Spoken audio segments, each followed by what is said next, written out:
Hello my dear students, एक बार फिर से स्वागत है आप सभी का अपना इस यूट्यूब चैनल शिक्षा संकल्प में। प्यारे दोस्तों, जैसा कि हम निर्देशांक ज्यामिति स्टार्ट किए हैं और निर्देशांक ज्यामिति में दो वीडियो बना चुके हैं। पहला वीडियो हम बेसिक बनाए थे और दूसरा वीडियो में हम आप सभी को दो बिंदुओं के बीच की दूरी निकालने के लिए बताए थे।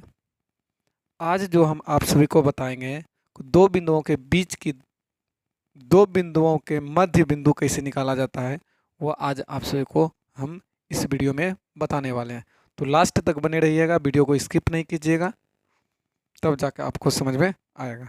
ठीक है, तो चलिए देखिए, हमको मध्य बिंदु का निर्देशांक ज्ञात करना है कि मध्य बिंदु का निर्देशांक कैसे निकाला जाता है। ठीक है, तो इस तरह का क्वेश्चन एग्जाम में पूछ देता है। तो चलिए देखिए कैसे निकालेंगे मध्य बिंदु का निर्देशांक। देखिए,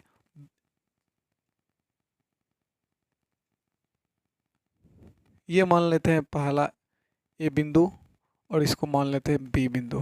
ठीक है, तो पहला बिंदु का निर्देशांक मान लेते हैं x1 और y1 और दूसरा बिंदु का निर्देशांक x2 और y2। हमको मध्य बिंदु का निर्देशांक ज्ञात करने के लिए एक फॉर्मूला होता है। कौन सा फॉर्मूला होता है मध्य बिंदु का निर्देशांक ज्ञात करने के लिए? मध्य बिंदु, जैसे मध्य बिंदु मतलब बीच में, ठीक ना। तो इसका निर्देशांक ज्ञात करने के लिए एक फॉर्मूला होता है ए बी का मध्य बिंदु। ए बी का मध्य बिंदु बराबर फॉर्मूला होता है x1 प्लस x2/2 और y1 प्लस y2/2। ये फॉर्मूला होता है कि ए बी का मध्य बिंदु कैसे निकाला जाता है। तो ये फॉर्मूला लगा के आप ए बी का मध्य बिंदु निकाल सकते हैं। चलिए क्वेश्चन प्रैक्टिस करते हैं, तब जाके समझ में आएगा। ये आपका फॉर्मूला है। देखिए क्वेश्चन एग्जाम में क्या है, कैसे आएगा। क्वेश्चन एग्जाम में आएगा कि बिंदु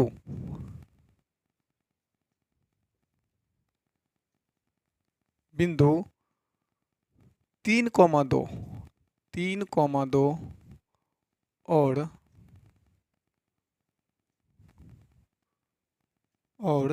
7,6 7,6 का मध्य बिंदु क्या होगा?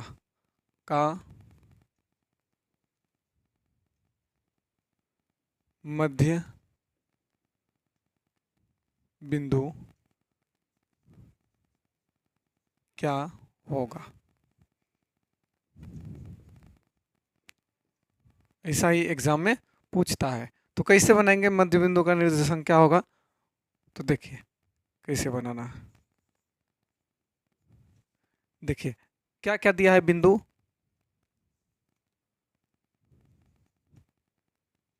इसको मान लेते हैं ए और इसको बी।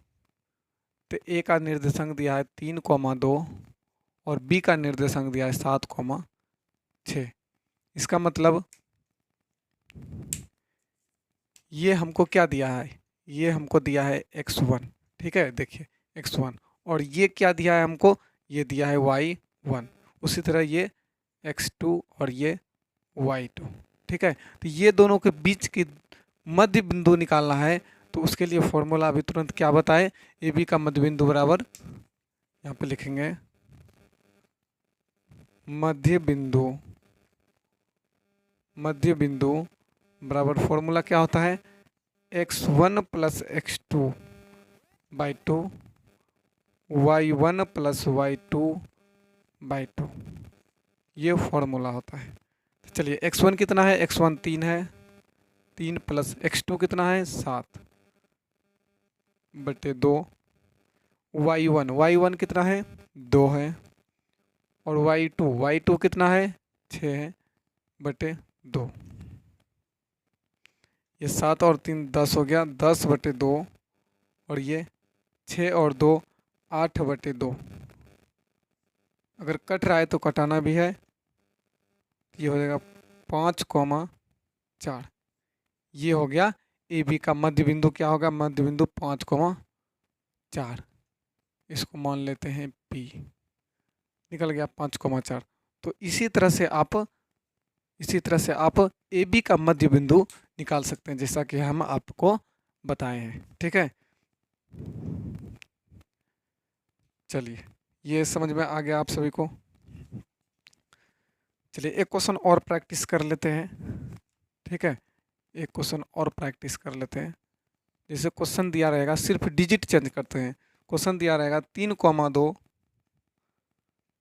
3,2 तथा 5,6, 3,2 5,6,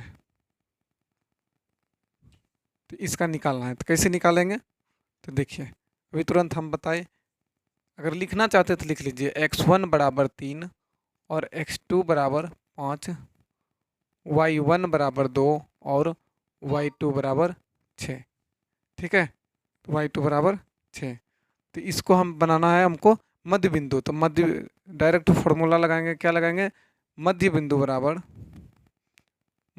बराबर फॉर्मूला क्या होता है, x1 plus x2 bye 2, y1 plus y2 bye 2। ठीक है, तो x1 कितना है 3 प्लस x2 कितना है 5 बाय 2, y1 कितना है 2 प्लस y2 कितना है 6/2, 5 3 8/2 हो गया, और ये 6 2 8/2, ये कटाएंगे तो ये 4:4 में हो जाएगा। ठीक है, 4:4 में हो जाएगा। ठीक है, तो इस तरह से आप मध्य बिंदु निकाल सकते हैं। ए बी का मध्य बिंदु ने हमको बीच वाला सेंटर का पता करना है, तो इस तरह से आप निकाल सकते हैं। ठीक है,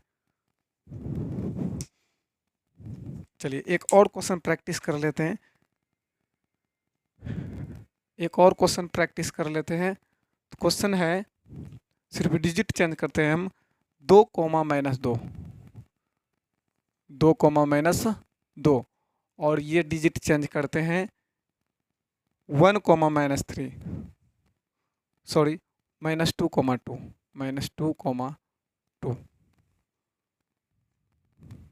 ठीक है, तो हमको इसका निकालना है, तो डिजिट को चेंज कर देते हैं 2, -2 और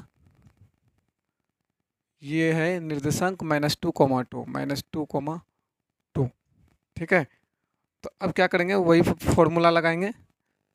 ठीक है, अब देखिए x1 कितना है 2 प्लस x2 कितना है, x2 -2 है, तो x2 -2 है तो -2/2, y1 कितना है -2 है, -2 प्लस y2 कितना है, y2 2 है बटे 2, ये हो जाएगा 2 -2/2, ये हो जाएगा -2 और +2/2, ये हो जाएगा 0/2, और ये हो जाएगा, ये भी 0/2 हो जाएगा।